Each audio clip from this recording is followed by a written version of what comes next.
Hi, welcome to Sunil Maths tutorial.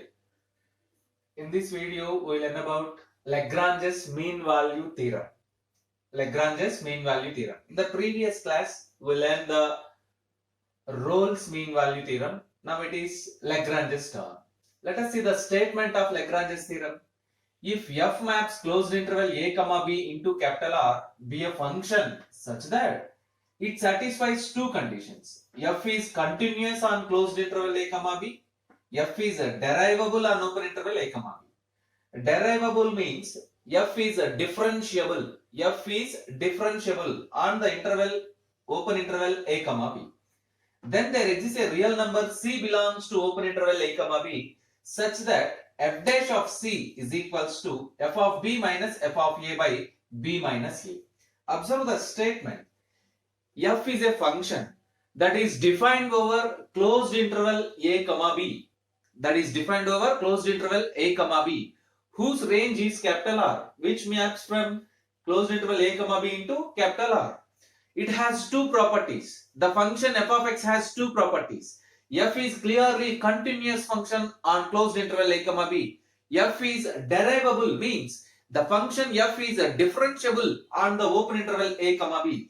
Then there exists a real number c that belongs to open interval a comma b, satisfying the condition f dash of c is equals to f of b minus f of a by b minus a. F of b minus f of a by b minus a. Observe that. Let us prove this statement.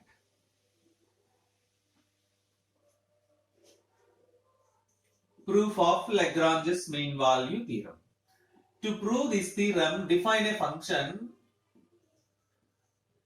Define phi of x is equals to f of x plus ax, comma, where capital A is a constant, capital A is a constant or a real number to be determined such that phi of A is equals to phi of B. To prove the Lagrange's mean value theorem, it is necessary to define a function like this. Phi of x is equals to f of x plus ax.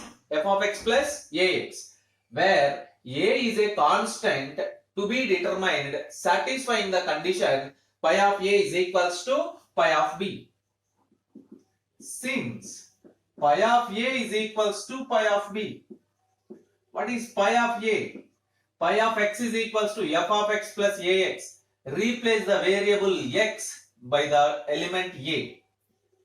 F of a plus capital A into small a is equals to pi of b.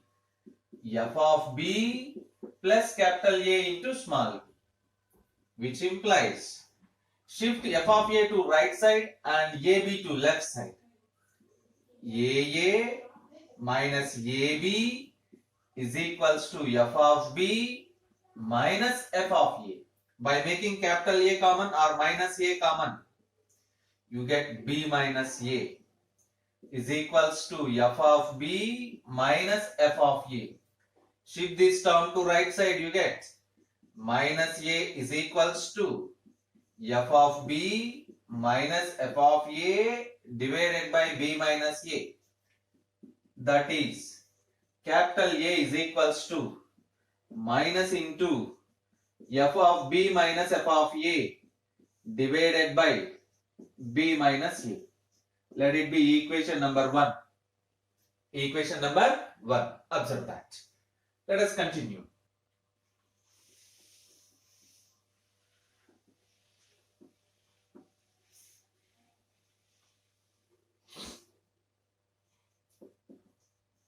Since f of x is continuous, f of x is continuous on closed interval a comma b. By the properties of f of x is continuous on closed interval a comma b. And capital A is a constant function. Capital A is a constant. Then phi of x is equals to f of x plus ax is also continuous on closed interval a comma b. You observe that f is a continuous function. A is a constant. Ax means, for example, Ax means suppose a is equals to 2, then you get Ax is equals to 2x. It is a polynomial of degree 1. So clearly it is a continuous function. You observe that. So we know that the sum of two continuous functions is again continuous. F of x is continuous. Ax is continuous. Their addition is also continuous functions. We learn a point. F is continuous. G is continuous. Implies as f plus g is also continuous. If f comma g are any two continuous functions, then their sum is also continuous. By using that fact, f of x is continuous, capital A is constant, every constant function is continuous, f of x plus ax is also continuous on closed interval a comma b. Again since f of x is derivable on open interval a comma b. Derivable means it is differentiable on open interval a comma b, and a is constant. Then, as previous point, phi of x is equals to f of x plus ax is also derivable on open interval a comma b.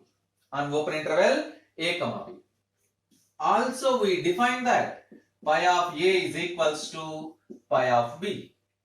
Also, we have pi of a is equals to pi of b. Now you observe that pi of x is continuous on closed interval a comma b. Pi of x is derivable on open interval a comma b. Pi of a is equals to pi of b. Pi of x is continuous on closed interval a comma b. Pi of x is derivable on open interval a comma b. Pi of a is equals to pi of b. Therefore, pi of x satisfies all the properties of Rolle's mean value theorem. Pi of x satisfies all the properties of Rolle's mean value theorem. That is, pi of x is continuous, pi of x is derivable, pi of a is equals to pi of b. Then by using the same Rolle's theorem, there exists a constant c belongs to open interval a comma b such that pi dash of c is equals to 0. This point from Rolle's mean value theorem. There exists a constant c belongs to open interval a comma b such that pi dash of c is equals to 0. Since pi of x is equals to f of x plus ax, let us find pi dash of x. Pi dash of x means derivative, first derivative, which is equals to f dash of x, where a is constant, so derivative of x is a, which implies by the condition pi dash of c is equals to 0. What is pi dash of c? Pi dash of c is equals to f dash of c plus a. Pi dash of c is equals to f dash of c plus a.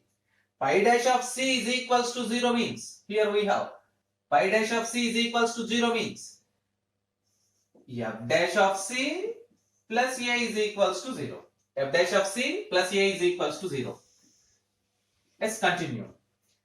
F dash of c plus a is equals to 0, which implies as f dash of c is equals to minus a. F dash of c is equals to minus a. Now use equation number 1 here. F dash of c is equals to minus of minus, it becomes plus. F of b minus f of a by b minus a. This is from equation 1. By using this equation. Therefore we conclude that there exists a real number.